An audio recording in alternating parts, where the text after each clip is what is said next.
सोचिए, एक लड़की रोज की तरह ऑफिस से घर लौटती है। हर दिन वही रास्ता, वही आखिरी बस, वही घर पहुंचने की जल्दी। लेकिन उस रात वो बस तो चली, पर लड़की का घर पहुंचना कभी नहीं हुआ। कहीं कोई शोर नहीं, कोई सबूत नहीं, बस एक गुमनाम खामोशी। क्या हुआ था पूजा के साथ? क्यों उसकी कहानी अधूरी रह गई? आज हम जानेंगे उस रात का सच्चा और खौफनाक सच। साल 2021, महाराष्ट्र के एक छोटे से शहर अमरपुरा में 22 साल की पूजा सावंत एक प्राइवेट कंपनी में काम करती थी। हर शाम 8:30 बजे वो अपनी शिफ्ट खत्म करके उसी रूट की आखिरी बस से घर जाती थी। घर में मां इंतजार करती थी। दरवाजे पर खड़ी होकर पूजा की चप्पलों की आवाज सुनने की आदी थी। पर उस रात इंतजार लंबा हो गया। 9 बजे, फिर 10 बजे और फिर रात के 12 बज गए। मां की बेचैनी अब डर में बदल चुकी थी। अगली सुबह मां ने पुलिस में गुमशुदगी की रिपोर्ट दर्ज करवाई। शहर की हर सड़क, हर चौराहे पर पूजा की तस्वीरें चिपकाई गईं। पूरे अमरपुरा में एक ही सवाल था, पूजा कहां गई?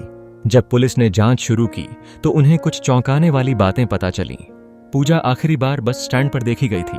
बस ड्राइवर और कंडक्टर ने कहा वो बस में बैठी ही नहीं थी, पर सीसीटीवी कुछ और कह रहा था। पूजा बस में चढ़ते हुए दिख रही थी। तो क्या ड्राइवर कंडक्टर झूठ बोल रहे थे? पुलिस ने ड्राइवर और कंडक्टर को हिरासत में लिया। पूछताछ हुई, मगर दोनों ने कसम खाकर कहा कि उन्होंने पूजा को बस से उतार दिया था, क्योंकि वो अकेली थी और रास्ता सुनसान था। उन्होंने उसे सलाह दी थी कि ऑटो ले ले, पर फिर सीसीटीवी फुटेज गायब हो गया। शहर में अफवाहें उड़ने लगीं।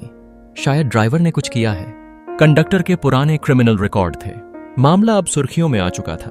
जैसे जैसे जांच गहराई, पुलिस को पूजा की मोबाइल लोकेशन के डाटा में गड़बड़ी दिखी।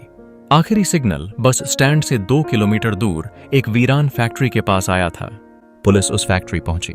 वहां एक टूटा हुआ मोबाइल और पूजा का दुपट्टा मिला, लेकिन पूजा का कोई निशान नहीं था।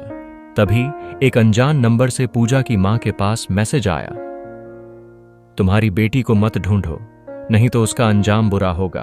अब केस साधारण गुमशुदगी से किडनैपिंग में बदल चुका था। जब पुलिस ने पूजा की कॉल हिस्ट्री को खंगाला तो उसमें एक नाम बार बार आ रहा था, राहुल देशमुख। राहुल पूजा का बचपन का दोस्त था और पिछले कुछ महीनों से पूजा उसे इग्नोर कर रही थी। पूजा के दोस्तों ने बताया कि राहुल उससे जबरदस्ती शादी करना चाहता था। जब पूजा ने मना किया तो राहुल ने उसे धमकी दी थी, तू मेरी नहीं बनी तो किसी की नहीं बनने दूंगा। अब पुलिस ने राहुल को हिरासत में लिया। पूछताछ के बाद राहुल ने जो कहा उसने सबके होश उड़ा दिए। उस रात पूजा बस से उतरी थी। राहुल उसका पीछा कर रहा था। फैक्ट्री के पास उसने जबरदस्ती उसे रोका। पूजा ने चिल्लाने की कोशिश की, लेकिन राहुल ने गुस्से में आकर उसे धक्का दे दिया।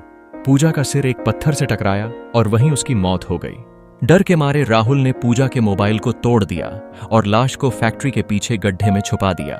पूजा का शव जब मिला, पूरा शहर शोक में डूब गया। उसकी मां के आंसू थम नहीं रहे थे। राहुल को उम्र कैद की सजा मिली, लेकिन सवाल वही रह गया, अगर पूजा के दोस्त ने ही उसकी जान ली तो हम किस पर भरोसा करें?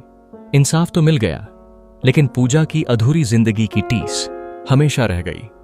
अगर आपको लगता है कि भरोसे का रिश्ता सबसे नाजुक होता है, तो इस कहानी को एक लाइक दीजिए और ऐसी और भी सच्ची कहानियों के लिए चैनल को सब्सक्राइब करना मत भूलिएगा, क्योंकि अगली बार शायद अगली कहानी आपके आसपास से हो।